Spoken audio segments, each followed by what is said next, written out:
మద్యం ఇసుక ప్రతి ఎమ్మెల్యే క్యాండిడేట్లకి ఓ పెద్ద పైకం. నెలకొచ్చేటప్పటికి ఓ 25 లక్షల నుంచి ₹1 కోటి దాకా సంపాదించుకునే వాళ్ళు ఉంటారు. అలాగా సంపాదించుకోవడానికి జగన్ అవకాశం ఇవ్వకపోయేటప్పటికి ఒకటి ఇళ్ల కన్స్ట్రక్షన్ సందర్భంగా తిన్నారు కొంత. రెండవది వచ్చేటప్పటికి అంటే ఇళ్లకు సంబంధించిన అది 3 రెట్లు స్థలానికి రేట్లు అనేటప్పటికి రైతుల దగ్గర స్థలాన్ని రేట్లకి ₹1 ఎక్కువ వేసి ఇచ్చేసి మిగతాది నాయకులు తిన్నారన్నది ఒక అభియోగం ఉంది. రెండవ కాన్సెప్ట్ ఏంటంటే రియల్ ఎస్టేట్ వాళ్ళని బెదిరించి డబ్బులు వసూలు చేశారు, ఎవరు ఇది చేసినా అన్నటువంటిది ప్రచారంలో ఉంది. అది వాస్తవమని తాజాగా బయటపడింది.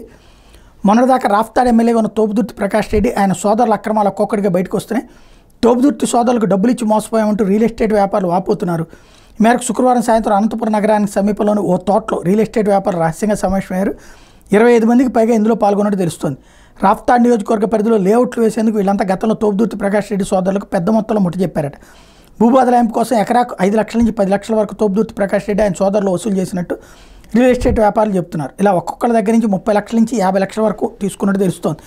రాఫ్తాడు, అనంతపురం రూరల్ మండలాల్లో ప్రకాష్ రెడ్డి సోదరుడు చంద్రశేఖర్ రెడ్డి, చెన్నై కొత్తపల్లి, కనగానపల్లి మండలాల్లో మరో సోదరుడు రాజశేఖర్ రెడ్డి, ఆత్మకూరు మండలంలో ఆయన తండ్రి ఆత్మరామిరెడ్డి తమ నుంచి సుమారు 50 కోట్ల వరకు వసూలు చేశారని రియల్ ఎస్టేట్ వ్యాపారులు ఆరోపిస్తున్నారు.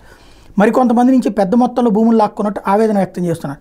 కొంత నుంచి డబ్బులు తీసుకుని కూడా పనులు చేయలేదని వాపోతున్నారు. ఇప్పుడు ప్రభుత్వం మారడంతో వాళ్ళందరూ దిక్కుతోచని స్థితిలోకి వెళ్ళిపోయారు.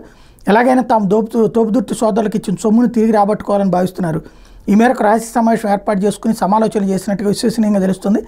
వచ్చే వారం ప్రకాష్ రెడ్డి ఇంటిని ముట్టడించాలని నిర్ణయించినట్టు చెప్తున్నారు. గత తెలుగుదేశం పార్టీ ప్రభుత్వంలో అనంతపురం నగరాభివృద్ధికి ఆనుకుని ఓ వ్యాపారి పెద్ద ఎత్తున వెంచర్ అభివృద్ధి చేశారు. 2019లో వైకాపా అధికారంలో రాగానే ఆ వ్యాపారం లక్ష్యంగా చేసుకుని ఇబ్బందులు గురి చేశారు.